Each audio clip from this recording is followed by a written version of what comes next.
sitting on my doorstep, the people's passing by. They're coming back from getting wrecked. Everybody's high.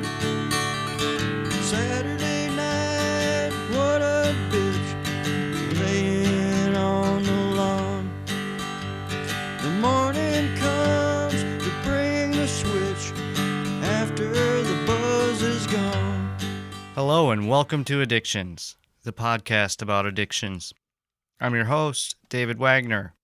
On today's show, we welcome back Kent Collins, all the way from Cincinnati, Ohio. I met Mr. Collins online quite a while back, and he was actually on an episode that I did not too long ago. If you missed that one, be sure and go back and check it out. Anyways, Kent and I talk about a pretty wide variety of things, but we mainly focus on medicinal marijuana and marijuana in general. Now, I want to stress to my listeners that Kent and I are not advocating for the use of marijuana. We're simply having a conversation about it. I'm not saying that you should go out and smoke pot or that it's good for your health. Like I say in the interview, anytime you're inhaling burnt plant material of any sort into your lungs, it's definitely not good for your health. But we're just having a conversation about marijuana, and we're sharing our personal experiences on the subject. Before we get to that, though, I want to remind you all that you can go back and listen to all of the previous episodes of the show on our website, which is www.addictionspodcast.wordpress.com. And if you like the show, be sure to follow us on Facebook. That's facebook.com/addictionspodcast. And we also have a brand new email address where you can send questions, comments, and guest requests. That would be theaddictionspodcast@gmail.com. It's incredibly simple to remember. And if you really love the show and want to help support what I'm doing, visit www.patreon.com/addictions. That's patreon.com/addictions to learn how you can help. Well, let's not waste any more time and let's get right to it.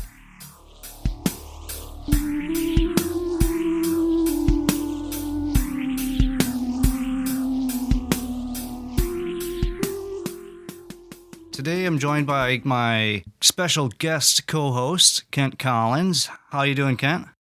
Hey, I'm good, David, and appreciate you giving me the opportunity to join the show today and do some co-hosting with you. Hey, anytime, man. It gets kind of lonely doing things on my own sometimes. Yeah, I'm sure it does. So how are things in your neck of the woods? Well, Cincinnati's cold right now, but besides that, I got a phone call yesterday. A ex-brother-in-law, he has been using heroin for, I think, maybe 20 plus years, and found out that he did something the other day, and he's gone. He's gone. Oh, wow. We weren't real close, but, it was a family member there, and, with the loved ones, whether I'm close to him or not, he's got, a couple children, and everything else that they woke up, and it's another day without their dad. Man, I'm sorry to hear that. Yeah, me too, man. It was really a bad call. I can kind of relate. I mean, I haven't had any deaths in the family, fortunately, thank God, but I've known a lot of people who have passed for that very reason, Yeah, and thinking back, David, and I've started, writing down the numbers, and I haven't been into the whole drug scene for a long, long time, like all my life thing, just, several years. And, yeah, they're really adding up. I was figuring the other day, and I think it was around seven people that I know personally that I had interacted with, on a daily or weekly, monthly basis, that you get those phone calls, man. It happens all the time. Yeah, it does. I actually have a friend who just recently started using heroin, and in combination, he's also using methamphetamine. And the thing that's striking to me is that, I've known this guy my whole life almost, and he watched me and several other people go through this stuff, and it just blows my mind, how does he not realize that it's going to bring him to his knees, and I care about this guy, you know, so I worry, and it's just terrible. I know. I can't believe, like you're saying right now, I can't believe that someone would actually start nowadays. I mean, what would actually be the basis for even starting now with all the bad press and the people dying, the carfentanil and everything else, the mixture in it? Wow. That is terrible, man. That's terrible. It seemed like, I mean, in the early stages, somebody might be able to grab me, somebody close to him. Like I said, I had said before that quitting is when they decide to quit. But wow, with someone just starting, man, that's just a whole new can of worms, isn't it? It sure is. But one thing that I've really noticed is that with most of us, most addicts, you know, we're filling a hole or a void, and there's something going on psychologically, depression, stuff like that, you know. You know, life for me, David, right now is the same. I mean, not the same as, when I was doing drugs, because I had my phone calls in the morning, my runs in the morning, etc. But I still got, I just told you, I think in a text earlier, that I got a bad check. It was a large check, and I got a bad check, and this caused a landfall of problems that just got straightened out this morning, but it's still not straight. So I'm right there along the average and everyday living and problems, but that's where I'd rather be.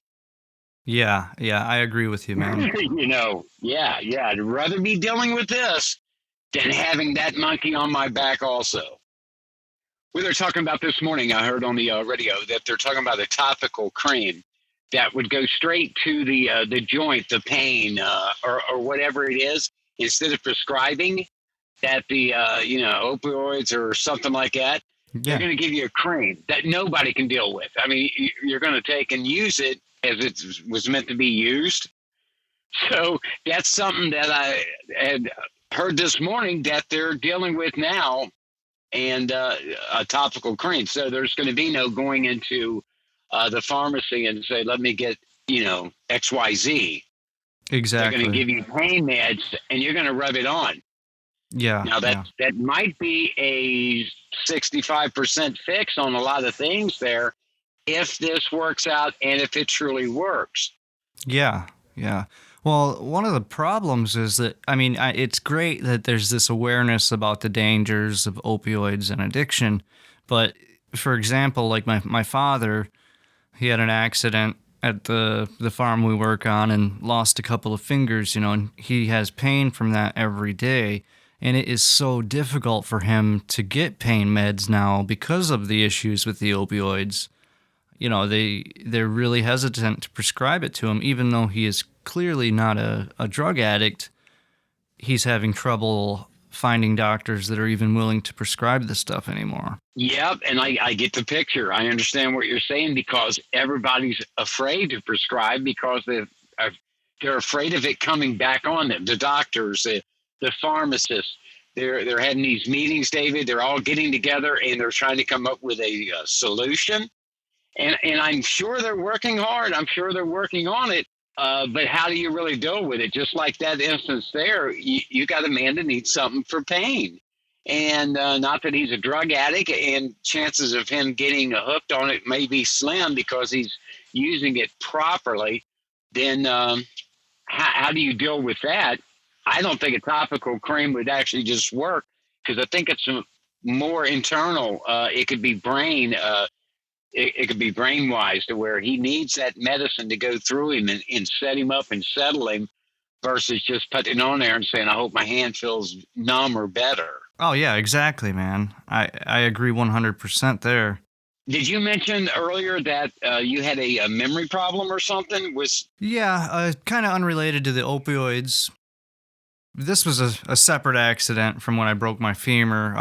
I slipped on the ice and bonked the back of my head real bad. And I'll tell you, man, a couple years after the concussion, I wasn't really having any memory issues or anything like that. But in the past, I'd say year and a half, my short-term memory is just shit.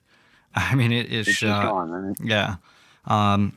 for example, my mom will give me a letter that she needs to have mailed out, and it'll sit in my truck for 2 weeks because I forget to mail it out on the way to the city to, and it just little things like that. Yeah. Oh yeah, yeah. And I got you.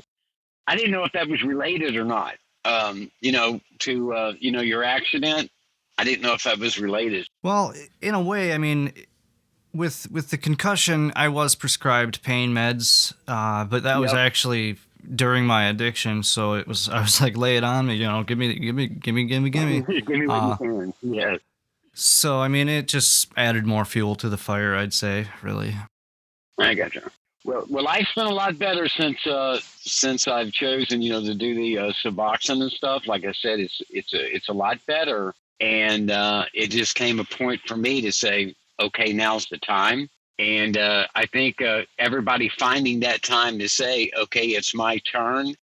I don't know what you really need for there because it's all on the individual, but the things have worked out pretty decent for me. And I'm telling the truth, brother. I got a phone call this morning. Hey, what's up?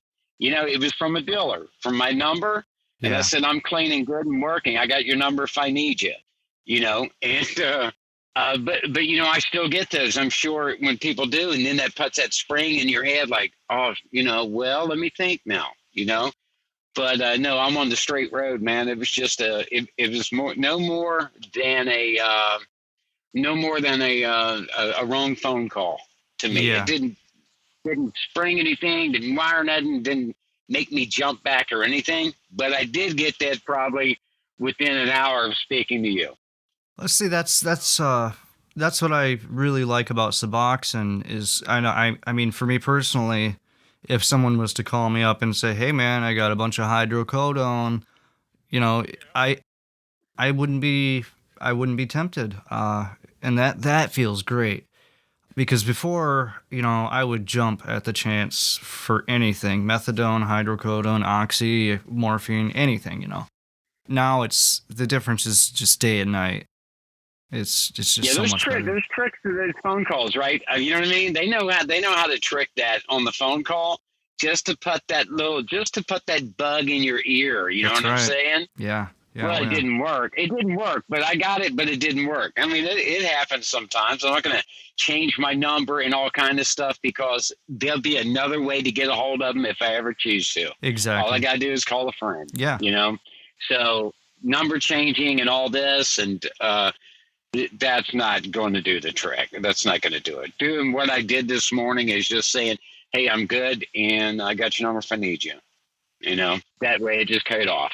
Not to change the subject, one thing I wanted to talk to you personally about, Kent, was my problem was always opioids. I was addicted to opioids. I had a problem, I've never had a problem with alcohol. I've never had a problem with anything else, marijuana, anything like that. And I kind of wanted to pick your brain about the medical marijuana. I do smoke medical marijuana. That's basically how I deal with my nerve pain now.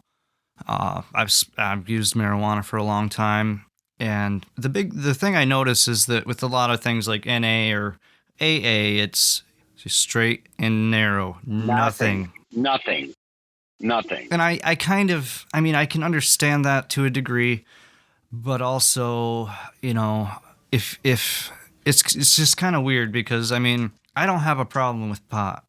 I can go 3, 4, 5 days without getting stoned, and it's my skeleton isn't trying to leap out of my body. I'm not in agony. I agree with you. Yes. But there are some people that do have problems with marijuana, and I can understand that, and I respect that also. And I'm not waving a flag and saying, hey, marijuana is 100% okay for anybody. You've got to know yourself. You've got to know what you can handle and what you can't handle, I think, and that's kind of the personal responsibility thing there. I don't believe, David, that it's a gateway. I don't think it's a gateway. Well, the only reason I ever seen it as a gateway was that 9 times out of 10, at least back in the day, when you go buy your marijuana from a dealer, oftentimes that dealer might be selling other things too, so you get exposed to those things. There's a chance anyways. So that's really the only way I see it, as a gateway. Let's say that you're That makes sense. growing your own marijuana and not buying it from a dealer, and you're not exposed to the possibility of purchasing other drugs. You're not gonna, smoke a joint and then say, "Oh man, I gotta go do heroin." It's just not how it works. No.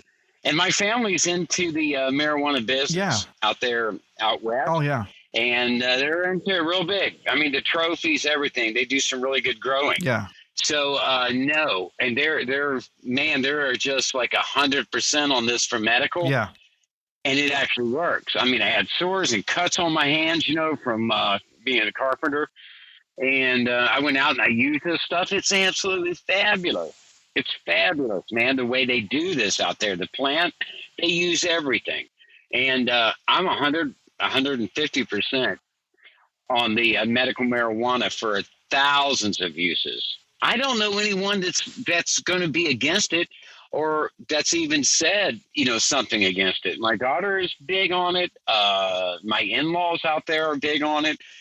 And they suggest it for thousands of things. Oh, I you know what I believe it. mean? Yeah. Now I have friends I've spoke to that, a few older gentlemen and some ladies that's older, and bones are hurting, legs, knees, ankles, wrist. And now they're asking me, hey, can you help me to get some of that? Yeah. So see, it's all got to be black market right now because of Cincinnati being where it is with this. Exactly. But I'd love to help them. I'd love to help them out with it. And I said, I can get you something here. It's here. And it's not like I'm getting them a ton of marijuana to use. Yeah. I'm getting them like some topicals, some candies, and some treats like that. And I've done it, and they just love it. That's why I just wish they'd, come through with this here. Oh, I agree. Because it's just great. I mean, it would help people greatly to be able to purchase stuff and to help them. Yeah. A lot more than the pills would, because it does work. It's proven. It's proven to work. And it does here. Yeah, and I mean, you can develop a tolerance with marijuana to the point where you might need to use a little bit more, but I mean, it's not like the opioids, not even close. And a big thing about the marijuana is that some people have told me that they do have some physical withdrawal symptoms when they stop using marijuana, but to be honest, speaking from personal experience here, I've never had any physical issues. I mean, maybe some psychological stuff where I want to get stoned or something like that, but nothing major. And then one other thing I wanted to say about it was if you're smoking it, anytime you're inhaling burnt plant material of any kind, whether it's tobacco or pot, it's obviously not good for your lungs, But there's other ways around that, like you were saying with the edibles, the candies, that type of stuff. But still, compared to the opioids, the topicals, etc., the creams and everything. Yeah. I had a friend, David, that man, he was just a pothead. I'm now talking about on your major scale, and he'd be without it, and he would just be like a bear, and his girl would say, oh, I just got to get him something to cool Brad down. I just got to get him something to cool Brad down. But I just thought it was all mental. You know what I mean? Because, I mean, I'm an old guy. I've been smoking marijuana, I guess, basically 80% of my life. Yeah. And it's just, I can lay it down, pick it up. Yeah. I mean, at that point, all the time. It's not like alcohol to where I need it, or it's not like a drug, like the like that crack. That was a mental thing. Yeah. But the heroin, that's a different ball game altogether, where I needed it. So I got you on that, man. I'm saying the marijuana is more mental, but it does work, and I can't wait for it to come through here. Oh, and it's like the dominoes, it's gonna happen. We're getting close. And I want to say this to all the listeners out there, we're not advocating the use of marijuana. We're simply having a conversation here. It is a drug, obviously, but caffeine is a drug, and it's the most widely used drug on the planet. I've got a really high tolerance to caffeine. I drink coffee before I go to bed. And to be honest, I experience more physical issues when I can't have a cup of Joe than when I can't have a bong hit. Really. I got you on that. Yeah. I headaches and stuff like that if I don't get my caffeine. Yeah, you got to have it. It's We all strange do how that. society looks at these types of things. You know, like coffee. It's all right. Go ahead. Yep. You know. Have as much as you want. You could be off the charts, Yep. but keep at it. You know. And we give it to children. You know. Mm-hmm. Have a Coca-Cola, kid. Drink up. And that Yeah, really you're right, blows you're me right. away. You're right. When it comes to the drugs, the alcohol, or coffee, stuff like that, it's we're all individuals on what we're going to allow, I believe, and what we pass down to our children, et cetera. Of course, we're not going to give marijuana. Though people have, and it's been documented. That's just nuts. Yeah. But the pain thing, David, going back to it, the pain thing, I think that Yeah. it's just something that people just, I've not seen any bad responses on it or anything, you know, and it's just something that I think they can pretty well legalize and just straight help people. So, I mean, you got your card. That's I agree. super, man. That is super. Good for you on that, you know. And I have a lot of friends I know that could use a card, you know. Yeah. Oh, definitely. It's still a long road, but they're working on it here. So, and they're working. You could look at cities like Oakland out in California. Mm-hmm. They are reaping the benefits of it with tax dollars. I mean, we're talking millions and millions and millions of tax dollars annually. And here in Michigan, our roads are falling apart. And I really feel like if they just legalized for recreational use and and taxed it, that it could really help out a lot with various aspects of the economy. Have you seen the stats of that? Have you seen the stats of everywhere that is legal? Things are working well. Crime's not risen. If anything, it's going to be dropping. You know. Yeah. Everything seems to be working well. Am I right? Yeah, and you remove the black market from the marijuana scene, you know. And I think that'd do nothing but benefit society as a whole. Honestly, I can't understand why it didn't happen sooner. You know, before I got into the opiates and opioids, I was a marijuana smoker. Yep. Before it was medicinal, I was a marijuana smoker. But one thing I can say is that there are certain types of pain where I don't think that marijuana is really going to help you out. But then there's a lot of other types of pain where marijuana can be a godsend. For example, the neuropathic pain that I have, the nerve pain. So when I broke my femur, I lacerated that sciatic nerve. It's gone. But I find that using marijuana tends to help with that nerve pain that I have. It's calming too. It's a calming drug. It's calming and everything, man. Like I said, I'm 100% for it, and things are working toward it. Even people that don't smoke are reaping the benefits by reading of it. And you got people that's approving it that's never even touched it. Well, as far as I know, you know, that they say they never used, but they're just going by the charts and what the doctors are telling them, etc. So I'm hoping, you give us 10 years, it might be across USA, just straight up. You know, everybody's got it. You know. Oh yeah, I think we're in for a big sea change with the whole marijuana thing. Yeah, I don't think it'll lead anywhere. Like you said, you know, I mean, you can go to a dealer or something, and they're going to have a lot of other different things in which, we probably all witnessed that. But you walk into a weed store, that's what they're carrying. So. Exactly. And I mean, I can tell you from experience, Kent, the people that I used to purchase my marijuana from on the streets, more often than not, I'd go over there, pick up a bag, a quarter ounce or whatever, and they'd say, "Hey, you want to check out some of this cocaine, or you want to buy some of these mushrooms, or do you need a little acid?" Or, I hear you. And of course, I checked out all that stuff. But, you can't get that in the weed store. Exactly. I think it's almost a no-brainer. This should be done. We should legalize marijuana. It's took a long time to get here. A long time to get here. Oh, yeah. And if you look back on the old days, maybe 1910 to 1930, 1940, maybe they were using cocaine almost in everything, toothpaste, etc. I mean, it's wild. Oh, yeah. If you go back and look at that, and it finally said, hold on, hey, wait a minute, we're getting these 6-year-old kids hooked on cocaine. You know, everybody's hooked on cocaine.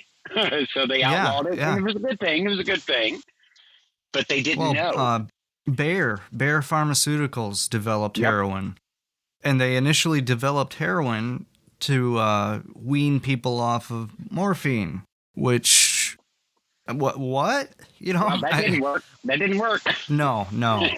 They quickly when they first developed it, they didn't think it had any. They didn't think that it had any addictive properties. But I think they quickly realized that this is definitely a step backwards. Hence, it became illegal. But like you said, with the cocaine, it was in everything. They had this same kind of deal with the heroin. It was used widely for a lot of things, and that blew me away when I first read about that. There's actually a really good podcast. I think it's called, I think it's a show called Sawbones, and they have an episode where they talk about the history of opioids.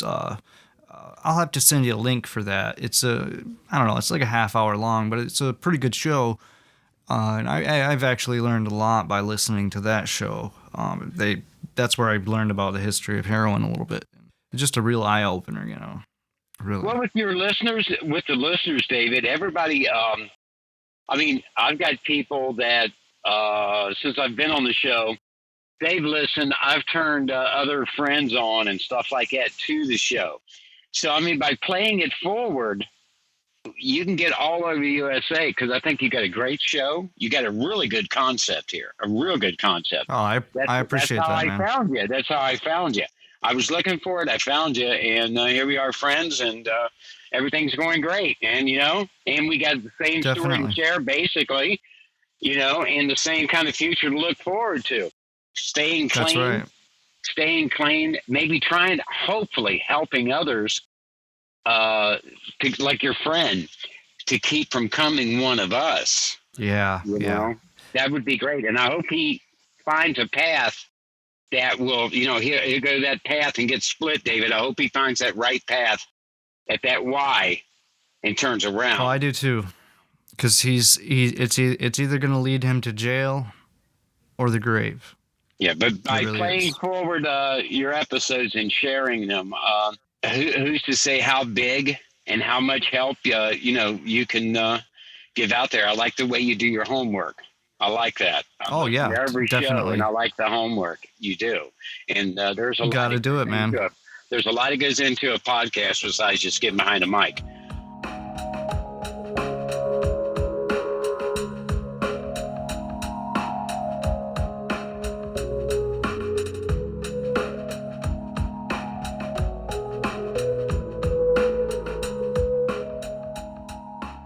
Well, that's going to do it for this episode of Addictions. I want to thank Kent for coming on the show and kind of being my guest co-host. It's really cool of him. You know, like I said, it gets kind of lonely doing this kind of stuff by myself, you know, every week. I wanted to say also that this is actually a bonus episode. We will still be having a brand new episode coming out this Monday.